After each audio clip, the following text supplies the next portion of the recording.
Gue balik lagi dengan video pembahasan PPU dari TO Pahamify edisi keempat.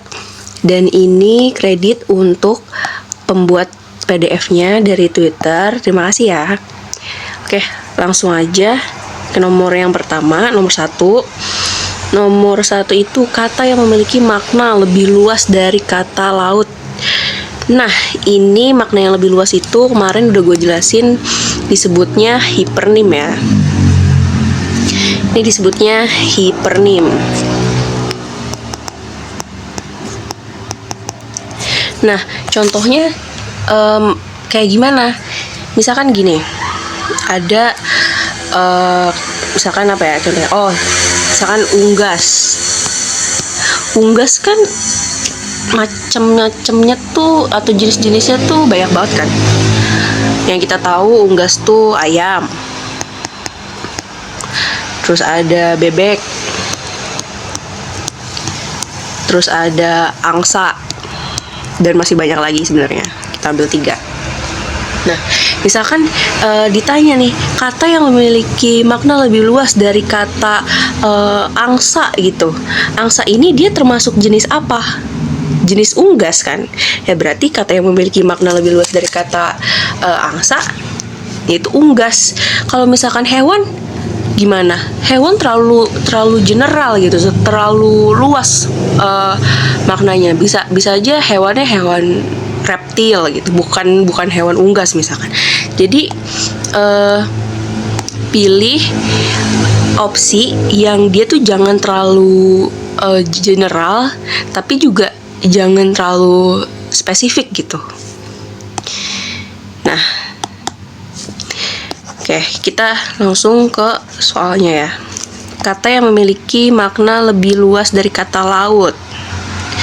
Nah, kalau selat dan teluk ini beda ya. Maksudnya dia bukan kata yang lebih luas dari kata laut gitu. Terus selat itu kan laut yang di antara pulau-pulau, laut di antara pulau-pulau gitu ya. Teluk bagian laut yang menjorok ke darat. Semenanjung bagian daratan yang menjorok ke laut. Pelabuhan ya, apalagi ini udah pasti salah ya ini, karena pelabuhan itu tempat berlabuh. Yang benar perairan. Karena perairan itu kan ada macam-macam lagi kan, ada banyak jenis, ada banyak lagi jenisnya. Ada perairan darat itu misalkan sungai, danau, rawa. Terus ada perairan laut, ada selat, teluk. Nah, selat dan teluk ini dia termasuk perairan. Jadi maksud gue jangan terlalu detail juga, jangan terlalu spesifik juga, karena ya dua ini dia termasuk dari perairan gitu loh. Dia termasuk dia juga sama kayak laut, dia termasuk ke dalam perairan itu sendiri gitu. Jadi jangan pilih opsi yang terlalu general, tapi juga jangan sama kayak jangan sejenis lah ibaratnya kayak gitu. Nah, ngerti ya? Oke, lanjut. Nomor 2. Apabila gagasan pada bacaan tersebut dipisahkan menjadi 2 paragraf yang pada utuh pengelompokan kalimatnya. Nah, ini udah ada jawabannya. Kenapa jawabannya yang B? Karena kita lihat dulu nih dari 1 sampai 4, dari kalimat 1 sampai 4. Nah, kan kalian baca nih sampai 4 ya. Nah, nomor 1 sampai nomor 4 itu dia ngejelasin peran si paus ketika dia hidup sama ketika dia mati, ya kan? Dia ngasih tahu nih peran si paus ini ketika hidup itu apa dan ketika mati itu apa. Nah, yang kelima sampai yang ke-10 kalian baca dulu lagi. Udah jelas belum? Udah tahu perbedaannya? Yang kelima dia fokus di manfaat atau peran si paus ini ketika dia udah mati, ketika dia udah jadi bangkai gitu ya. Paham nggak perbedaannya? Kelihatan nggak? Nomor 1 sampai 4 itu dia ngasih tahu nih peran paus bagi ekosistem laut ketika hidup dan ketika mati itu apa. Nah, yang kelima, nah setelah bangkai paus membusuk itu kan berarti ngejelasin lebih detail, lebih spesifik kalau paus itu mati, dia tuh peran bagi ekosistem lautnya tuh apa aja gitu loh. Dia bisa maksudnya manfaatnya tuh apa aja gitu. Jadi lebih spesifik lagi ngejelasin ketika si paus itu mati gitu loh. Semoga ngerti ya teman-teman. Pokoknya kalian kalau ngerjain soal kayak gini bener-bener harus pahamin banget makna pokoknya makna teksnya tuh harus bener-bener dipahami gitu. Dari nomor 1 sampai nomor sekian itu dia ngebahasnya apa, dia fokusnya apa, dia lagi ngejelasin apa. Jadi bener-bener harus fokus memahami teksnya dulu. Oke, lanjut nomor 3. Kelompok kata yang berpasangan tetap dalam bacaan tersebut. Nah, ini gue gak akan bosan-bosan untuk memperingatkan kalian kalau berpasangan tetap itu tipsnya itu dia pokoknya gak bisa disisipin kata lain. Karena kalau misalkan dia disisipin nanti maknanya tuh udah beda gitu loh. Nah, terus yang paling gampang dia tuh punya definisi sendiri di KBBI. Jadi kalau kalian cari nih, itu ada di KBBI. Nah, ekosistem laut, misalkan kita selipin kata ekosistem yang laut, itu kan nggak nyambung ya. Ekosistem untuk laut, ekosistem dari laut itu nggak pas gitu, nggak cocok. Terus bangkai paus, bangkai yang paus, bangkai dari paus, bangkai untuk paus, nggak jelas. Permukaan laut juga nggak bisa disisipin. Nah, bangkai yang besar itu bisa sih disisipin, bangkai yang besar, tapi apakah dia ada di KBBI? Dia punya definisi tersendiri di KBBI? Nggak ada kan. Nah, yang benar itu D. Terus ada pertanyaan, ini kan bisa disisipin kata yang laut yang dalam. Memang bisa, tapi udah gue jelasin juga tadi, kalau dia tuh nggak bisa disisipin kan. Kalau dia disisipin nanti akan beda arti teman-teman. Laut yang dalam sama laut dalam itu beda artinya. Kalau laut dalam, coba kalian sekarang buka KBBI, cari laut dalam, di situ ada definisinya. Dan laut dalam ini dia istilah dalam oceanografi. Jadi dia punya artinya sendiri gitu loh. Kalau laut yang dalam itu lebih menjelaskan sifat si laut ini. Oh, berarti si laut ini tuh dalam banget gitu, atau dia bagian laut yang dalam. Jadi paham ya bedanya kalau laut yang dalam sama laut dalam itu beda arti. Laut dalam dia itu termasuk dalam istilah di oceanografi dan dia ada di KBBI. Dan kalau laut yang dalam itu dia menjelaskan sifat si lautnya ini.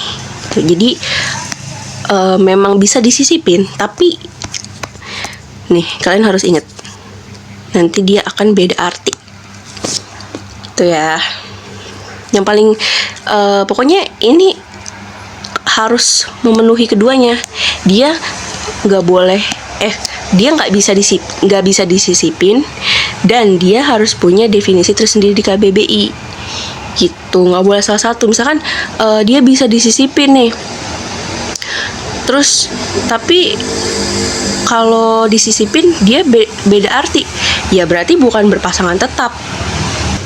Oke, ngerti ya? Semoga teman-teman ngerti. Tapi kalau misalkan masih ada yang belum paham soal yang kayak berpasangan tetap kayak gini, itu nggak apa-apa banget. Silakan tanyain lagi biar gue jelasin lebih banyak, lebih detail di DM atau di kolom komen.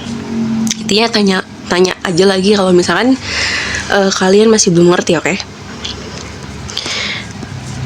Nah, lanjut. Fungsi kata penghubung oleh karena itu dalam kalimat 4 adalah, ya ingat ya, oleh karena itu dia konjungsi antar kalimat. Contoh lainnya ada oleh sebab itu sama aja ya, dia konjungsi antar kalimat juga. Dan itu kalimat 4 kalimat. Nah, ini kita baca dulu kalimat sebelumnya ya, atau misalkan kalau mau baca dari awal juga nggak apa-apa. Ini kan kalau baca dari awal nggak terlalu jauh ya, dari kalimat 4 ke kalimat 1. Keberadaan paus sangat penting bagi ekosistem laut. Ketika hidup, paus menempati posisi tertinggi dalam rantai makanan sebagai pemakan yang efisien. Ketika mati, paus memberikan kehidupan bagi ratusan hewan laut hingga 50 tahun lamanya. Oleh karena itu, perannya sangat penting. Berarti dia apa nih? Oleh karena itu nih, konjungsi apa? Konjungsi akibat. Dia menjelaskan akibatnya ketika si paus ini ketika mati, paus ngasih kehidupan bagi ratusan hewan laut hingga 50 tahun lamanya. Nah, akibatnya oleh karena itu perannya sangat penting gitu. Jadi buat kalian yang masih belum tahu konjungsi ini artinya apa sih, konjungsi ini dia berfungsi sebagai apa sih, lihat aja kalimat sebelumnya, pahamin kalimat sebelumnya. Ketika mati, paus itu ngasih kehidupan nih bagi ratusan hewan laut sampai 50 tahun. Nah, karena dia ngasih kehidupan sampai 50 tahun untuk ratusan hewan tersebut, nah makanya perannya sangat penting. Oleh karena itu perannya sangat penting, akibatnya perannya sangat penting dalam siklus kehidupan lautan di bumi. Itu jadi oleh karena itu dia menyatakan akibat dari kalimat sebelumnya. Nah, kalau menentang itu contoh konjungsinya ada namun, ada tetapi, ada sedangkan. Kalau menambah informasi dari kalimat sebelumnya itu bisa pakai selain itu. Kalau konjungsi perincian itu contohnya misalkan antara lain dan lain-lain. Kalau mempertegas itu bahkan, apalagi, yaitu dan lain-lain. Ya, jadi untuk yang konteks nomor 4 di kalimat 4, karena dia menyatakan akibat dari kalimat sebelumnya, jadi pakainya oleh karena itu atau bisa juga oleh sebab itu. Oke, lanjut. Nomor 5. Kalimat yang mengandung makna lain dari yang tertulis. Berarti dia bukan berarti maknanya itu bukan makna sebenarnya ya. Ini udah ada jawabannya. Berarti kalimat kelima, kita lihat kalimat kelima. Setelah bangkai paus membusuk, hewan raksasa itu akan mengapung. Nah, hewan raksasa itu maksudnya bukan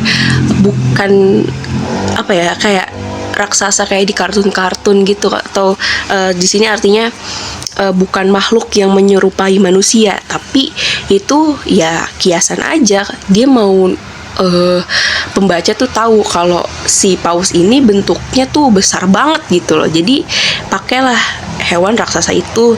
Nah, raksasanya itu sebagai kiasan aja. Jadi dia bukan berarti bukan bermakna yang sebenarnya gitu loh. Oke. Lanjut ke nomor 6. Kalimat yang tidak logis terdapat dalam kalimat. Kita cek kalimat 6. Kenapa kalimat 6 yang benar? Nih. Awalnya para prajurit memainkan cuju. Ini bacanya apa ya? Let's say kita baca cuju aja untuk melatih fisik mereka, sehingga hanya dimainkan terbatas di barak dan markas. Oke, ini coba kita baca dari awal ya, dari awal kalimatnya. Selama berabad-abad di Tiongkok, pria dan wanita berkumpul untuk memainkan permainan yang disebut cuju. Cuju juga diangkat sebagai bentuk sepak bola kuno. Bola dalam permainan tersebut terbuat dari kulit yang diisi bulu dan rambut. Dalam permainan ini, pemain menendang bola dan memasukkannya ke dalam jaring kecil yang ditempatkan di antara dua tiang bambu. Tak hanya digunakan sebagai hobi, awalnya cuju juga digunakan sebagai alat politik. Nah, ini tiba-tiba kalimat 6 pakai awalnya lagi. Kan udah di sini ada. Tak hanya digunakan sebagai hobi, awalnya cuju digunakan sebagai alat politik. Berarti ya dia lagi ngejelasin kalau awalnya tuh si Cuju ini dipakai sebagai alat politik. Kenapa di sini tiba-tiba dia ngejelasin awalnya lagi. Jadi awalnya yang paling awal yang mana nih? Kan bingung kan. Terus juga tiba-tiba dia bahas prajurit.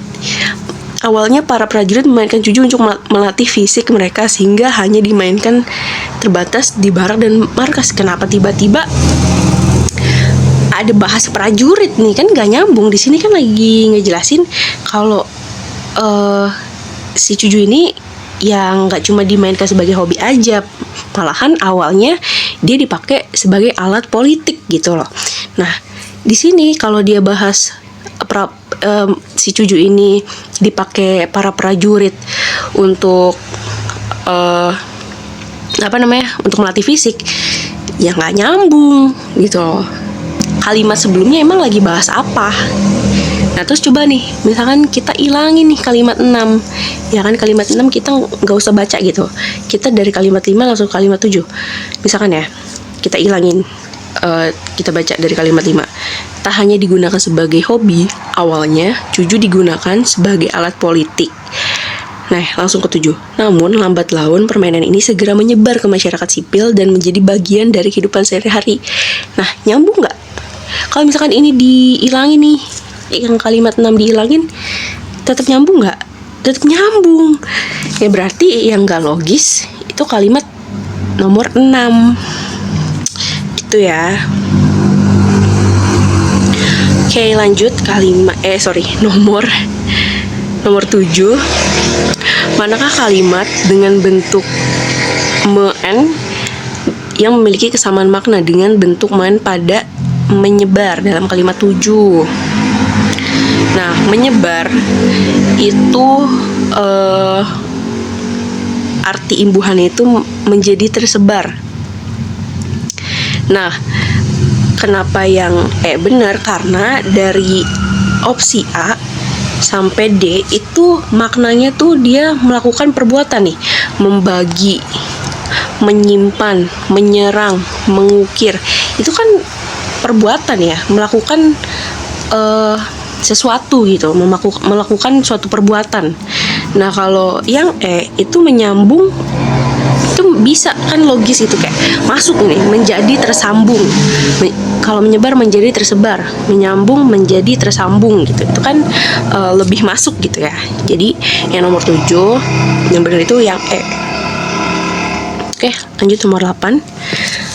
Kelompok kata dalam bacaan tersebut yang memiliki pola makna yang sama dengan gedung pertemuan. Nah, gedung pertemuan ini bisa kita sisipin nih, dia gedung untuk pertemuan. Nah, coba kalau yang A, B, C, E kita sisipin gitu ya. Jaring untuk kecil, tiang untuk bambu, alat untuk politik, masyarakat untuk sipil. Itu kan nggak masuk gitu ya. Yang lebih masuk yang markas untuk militer.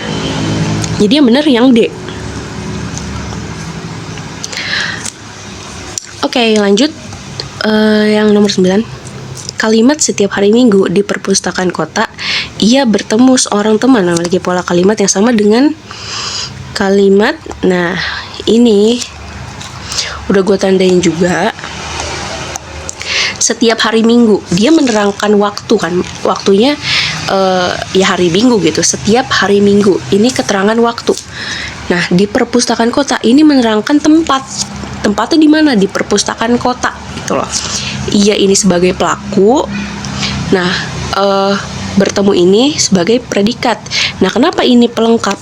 Karena ciri-ciri pelengkap itu predikatnya berimbuhan ber atau ter. Terus dia juga nggak bisa kan dijadiin kalimat pasif, dia nggak bisa dipasifin.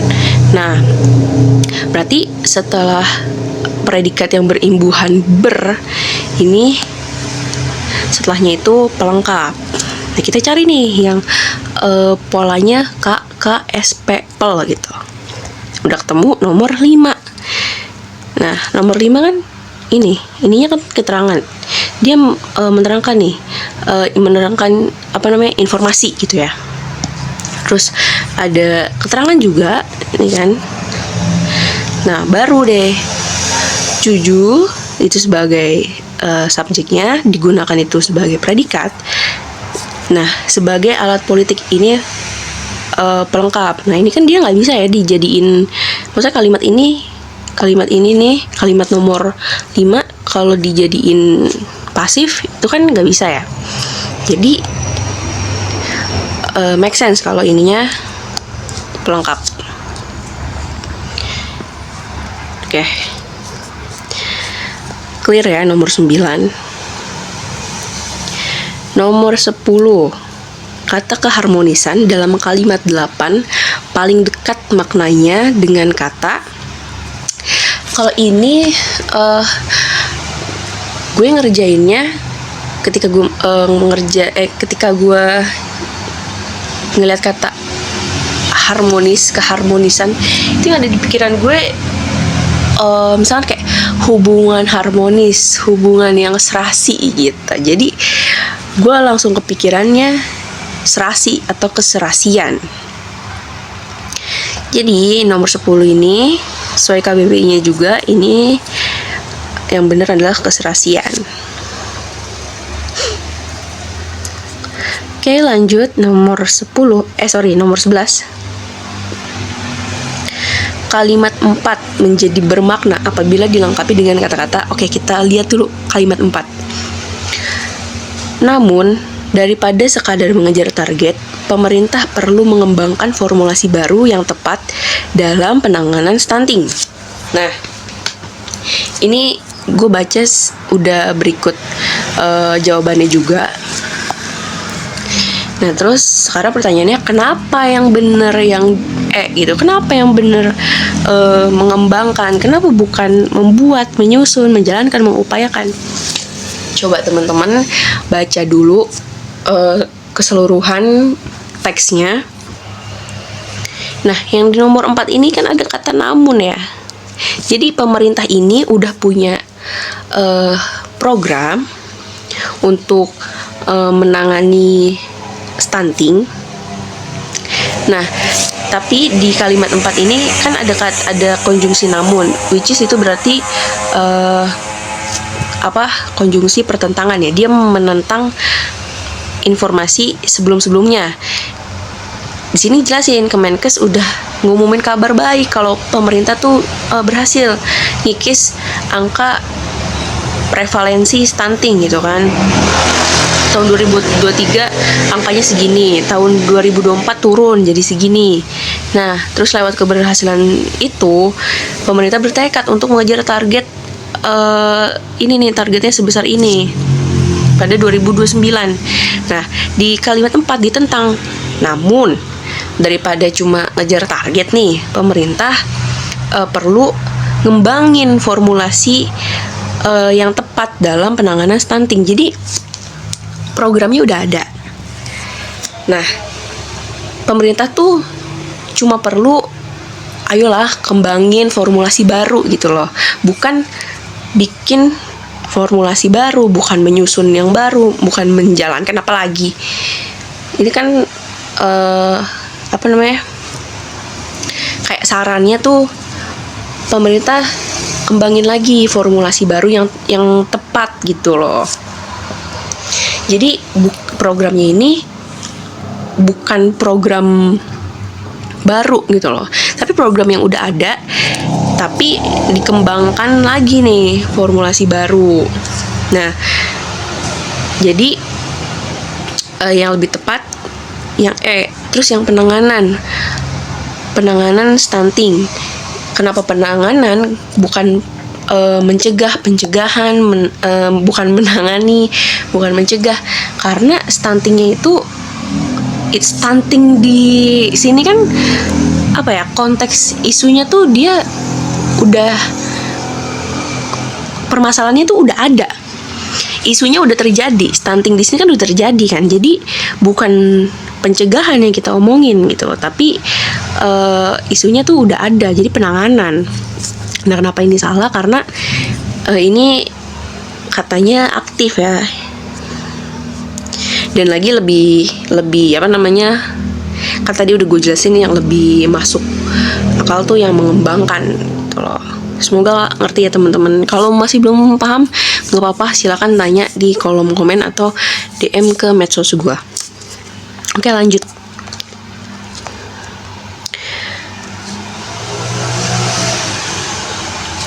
Kata primer dalam kalimat tuju memiliki makna yang berlawanan dengan kata. Kita lihat dulu kalimat tuju. Selain itu, integrasi layanan primer seperti Posyandu perlu diperkuat secara struktural dan fungsional. Oke. Kalau kalian masih bingung ngerjain soal antonim, sinonim kayak gini, itu nggak usah terlalu pusing cari definisi katanya. Kayak kalian tinggal eliminasi aja. Misalkan ada opsi nih kayak ini, dasar, pokok, utama. Ini kan ini kan mirip-mirip gitu loh maknanya sama si primer. Justru ini sinonimnya. Ketiga ini sinonimnya.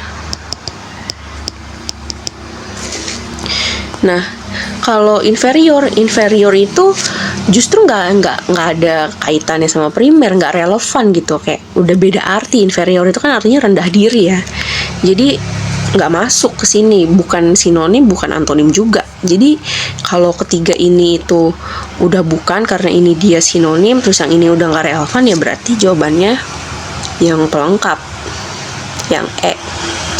Jadi kalau kalian masih bingung sama antonim, sinonim gitu ya, karena kan katanya juga nanti kita nggak tahu nih diksi yang dikasih itu nanti akan sesusah apa. Jadi lebih baik kalian eliminasi jawaban aja, jangan kelamaan mikir ini artinya apa, ini definisinya apa dari masing-masing opsi ini. Mending kalian eliminasi aja. Oke, lanjut. Nomor 13. Kata dalam bacaan tersebut yang memiliki makna yang sebenarnya. Nah, makna yang sebenarnya. Kita lihat kalimat nomor 1 ya. Kementerian Kesehatan mengumumkan kabar baik. Kabar baik bahwa pemerintah berhasil mengikis angka prevalensi stunting. Nah, baik di sini kan berarti something good gitu. Suatu hal yang bagus. Ya. Terus ya berarti nyambung dong sama konteks kalimatnya. Kabar baik bahwa pemerintah berhasil mengikis prevalensi stunting. Ini bermakna sebenarnya ya. Baik di sini ya suatu hal yang positif gitu, yang bagus. Jadi dia bermakna sebenarnya. Kalau emas ya tentu saja karena di sini bahasnya tentang stunting, kita nggak bahas emas yang batangan ya. Generasi emas 2045 bukan emas batangan yang literally emas beneran. Batu juga bukan beneran batu yang keras. Mengejar juga bukan bukan kita ngejar kayak lari gitu. Terus inti, kita lihat kalimat 8. Hal ini dilakukan agar Posyandu dapat menjadi tempat inti untuk edukasi gizi keluarga. Inti di sini itu cuma kiasan. Kiasan ini untuk nunjukin kalau Posyandu diharapkan bisa jadi pusat utama edukasi gizi gitu loh. Definisi kata inti sendiri itu kan isi yang paling pokok atau penting, atau bagian yang utama, yang penting peranannya dalam suatu proses atau pelaksanaan kerja. Nah, di sini konteksnya itu menjadi tempat inti, berarti maksudnya jadi tempat atau jadi pusat utama untuk edukasi soal gizi gitu. Jadi ini cuma kiasan aja teman-teman. Oke, semoga paham ya. Next, nomor 14. Kata yang tepat untuk menyimpulkan situasi bacaan tersebut adalah, nah, kita baca nih, kalian harus pahamin dulu semua kalimatnya atau ini keseluruhan teksnya. Itu yang tadi gue udah jelasin. Dari nomor 1 sampai nomor 3 itu ngebahas keberhasilan pemerintah dan rencana mereka atau tujuan mereka atau goalsnya mereka. Mereka itu mau nurunin stunting sekian persen pada tahun 2029. Nah, terus dari kalimat 4 sampai kalimat 8 itu dia menentang. Nah, daripada cuma ngejar target doang, nah pemerintah tuh harusnya perlu ngembangin formulasi baru yang tepat. Nah, faktanya dikasih tahu di nomor 5, faktanya di wilayah Indonesia Timur angka stunting tuh masih lebih dari 20%. Masih tinggi banget nih di belahan Indonesia yang lain. Nyatanya stunting itu masih tinggi persentasenya. Nah, berarti di kalimat 6 nih dijelasin lagi, hal ini nunjukin kalau program penanganan stunting belum berjalan merata dan inklusif gitu loh. Terus selain itu juga integrasi layanan primer seperti posyandu perlu diperkuat secara struktural dan fungsional. Ya, berarti kan masih ada PR kan untuk menangani stunting di Indonesia Timur gitu loh. Nah, itu kan suatu hal yang mengkhawatirkan gitu loh. Karena pemerintah ini meskipun udah berhasil ya, udah ada hasilnya nih, udah ada kabar baik, mereka berhasil mengikis angka stunting di tahun sekian-sekian. Terus tapi kok di bagian Indonesia yang lain angka stuntingnya tuh masih tinggi gitu loh, ya kan? Padahal mereka bertekad, mereka punya goals baru gitu, mau nurunin angka stunting di tahun 2029 sebesar sekian persen. Tapi mirisnya di Indonesia Timur justru angka stuntingnya masih tinggi gitu loh, belum ke handle lah. Nah, itu kan suatu hal yang mengkhawatirkan teman-teman. Situasinya mengkhawatirkan nih, karena nyatanya di Indonesia Timur angka stuntingnya masih tinggi. Jadi kalau situasi yang tepat untuk bacaan tersebut bukan optimis ya, malah jauh dari optimis. Percaya, takut, ragu itu bukan. Jadi lebih ke mengkhawatirkan gitu, kayak miris gitu loh. Oke, lanjut. Hubungan kata posyandu dan gizi sama dengan hubungan dengan kata pasar dan kata. Nah, cara yang bisa mempermudah kalian untuk mengerjakan soal kayak gini, kalian ingat aja nih, posyandu itu ketika kita datang ke sana, itu kan pasti mostly kita mau mengurusi soal gizi gitu. Jadi ketika datang ke posyandu, urusan utamanya itu atau hal utama yang dikelola itu kan berkaitan dengan gizi gitulah, pasti berkaitan dengan gizi. Jadi posyandu itu urusan utama atau fungsi dari posyandu adalah untuk kita mengurusi hal-hal yang berkaitan dengan gizi gitu loh. Agak sulit menjelaskannya ya, tapi semoga kalian paham. Kalaupun nggak paham nggak apa-apa, tanya aja. Jadi ketika ke pasar itu hal yang kita urusin utamanya itu kan ya kita bertransaksi gitu, kita ada jual beli kan, kita bertransaksi. Nah, kalau kalian bingung denger penjelasan gua, kita eliminasi opsi aja ya. Nah, kalau pembeli penjual itu kan terlalu detail gitu, terlalu spesifik. Nah kalau barang rasanya nggak cocok ya, kan posyandu gizi. Emang di posyandu kita jual gizi gitu kan? Enggak, posyandu enggak menyediakan gizi juga, bukan kayak gitu. Nah di pasar juga pasar menyediakan barang memang, tapi kalau perbandingannya itu adalah posyandu sama gizi, berarti yang cocok untuk pasangan pasar bukan barang. Nah kalau bisnis ini lebih ke bidangnya. Kalau misalkan mau disandingkan atau dipasangkan dengan bisnis, misalkan pasar dan bisnis gitu ya, harusnya posyandu dan kesehatan, karena bisnis itu kan bidang ya, suatu bidang gitu. Dan lagi bisnis juga terlalu general, jadi terlalu general, dan ini lebih ke bidang, suatu bidang gitu loh. Jadi ini nggak cocok, ini nggak cocok juga, ini apalagi ini juga. Jadi ya udah, berarti kemungkinan besar yang benar adalah yang transaksi.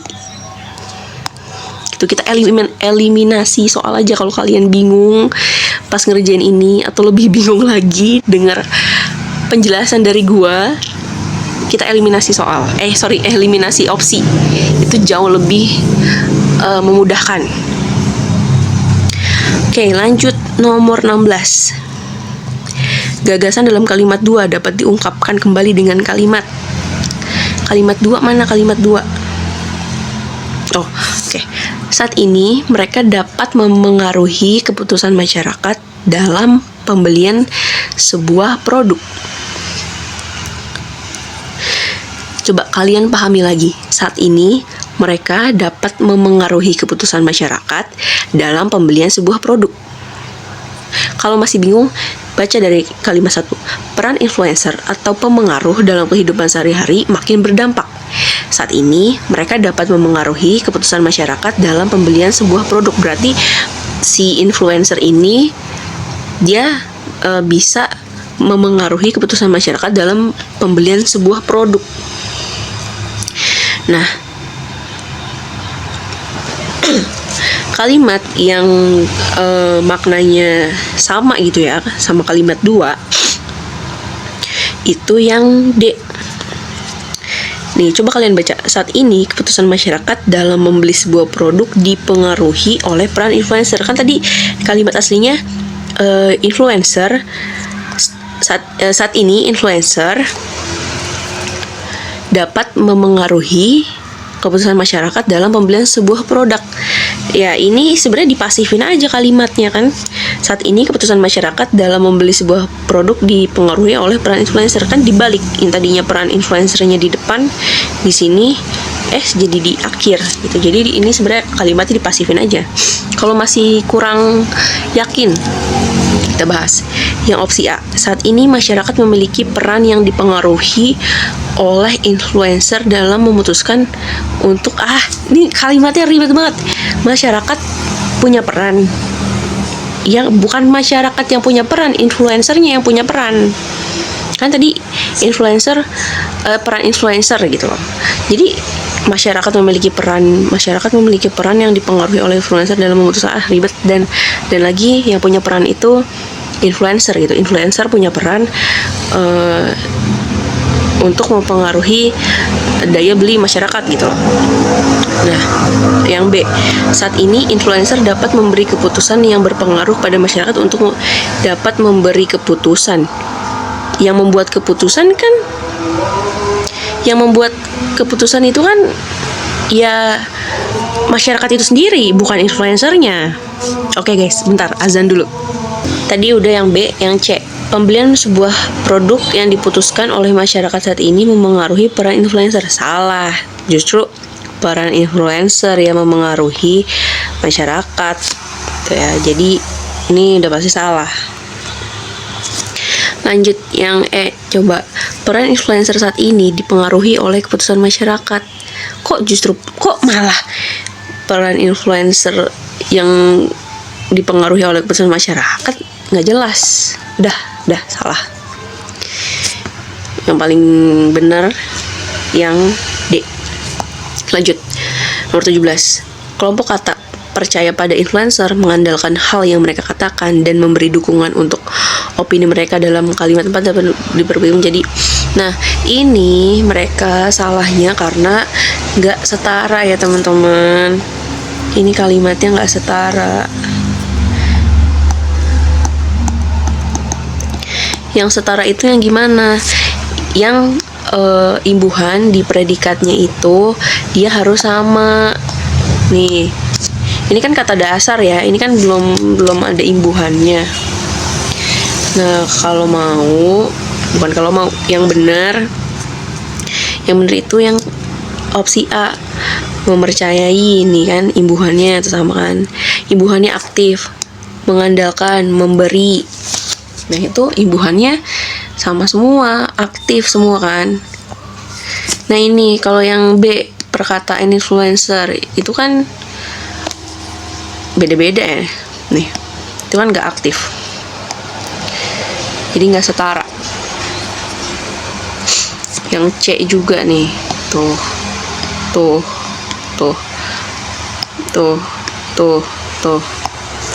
Perkataan, dah salah, semua salah. Yang paling benar yang A, karena imbuhan di predikatnya semua aktif dan semua setara gitu ya. Jadi kalimatnya betul, benar seperti itu. Lanjut nomor 18, kata signifikan dalam kalimat 3 berasosiasi dengan kata signifikan. Kata signifikan itu kan artinya dia signifikan tuh dia penting gitu loh. Ya kan? Signifikan tuh artinya penting, teman-teman. Kalau di KBBI penting dan berarti juga bisa penting.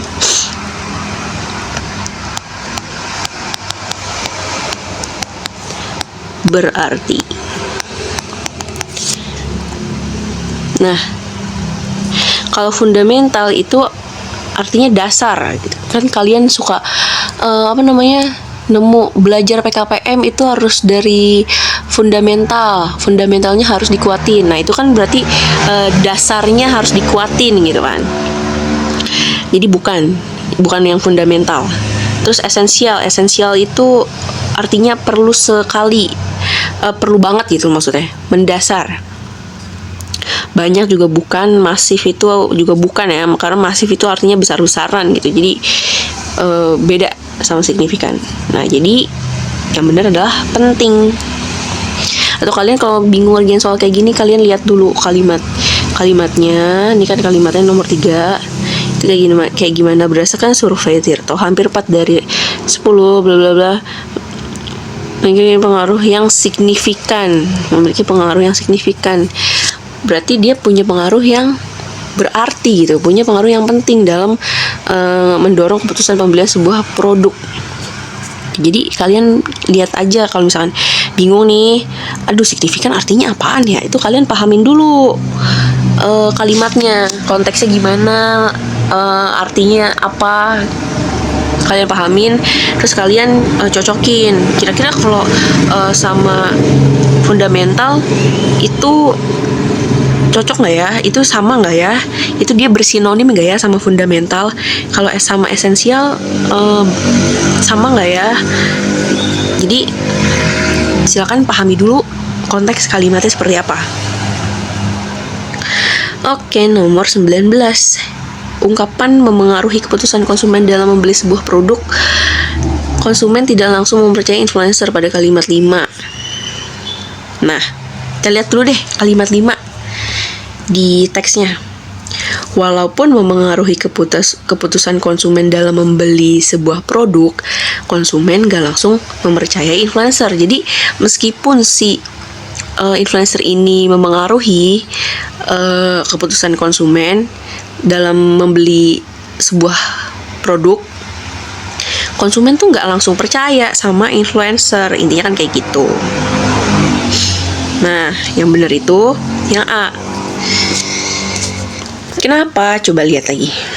Ungkapan memengaruhi keputusan konsumen dalam membeli sebuah produk. Konsumen tidak langsung mempercayai influencer. Ini kan sebenarnya yang hilang subjeknya aja kan. Jadi yang A ini dikasih subjeknya, influencer memengaruhi keputusan konsumen dalam membeli sebuah produk. Konsumen tidak langsung mempercayai influencer. Kayak gitu. Jadi ditambahin ini aja, ditambahin subjek sama dia. Nah, terus kenapa yang B, C, D, E salah, kita bahas ya. Peran influencer memengaruhi tentang keputusan konsumen dalam membeli sebuah produk. Konsumen tidak langsung mempercayai influencer. Peran influencer memengaruhi tentang. Kenapa ada tentang di situ? Kan jadi aneh kan? Coba kalian baca lagi. Kalian coba pikirin. Peran influencer memengaruhi tentang keputusan konsumen. Harusnya nggak usah pakai tentang. Ngapain ada tentang di situ? Salah ya. Yang C, influencer memiliki pengaruh terhadap keputusan konsumen dalam membeli sebuah produk. Tidak langsung percaya begitu saja. Siapa yang nggak langsung percaya begitu saja? Kan kita nggak tahu nih yang dia omongin siapa. Jadi influencernya atau konsumennya atau siapa? Harusnya dikasih tahu lagi gitu loh. Konsumen tidak langsung percaya begitu saja gitu loh. Ini tidak langsung percaya begitu saja tuh lagi ngomongin siapa? Jadi salah. Yang D, influencer yang memiliki pengaruh terhadap keputusan konsumen dalam membeli sebuah produk tidak langsung percaya begitu saja. Nggak jelas ya.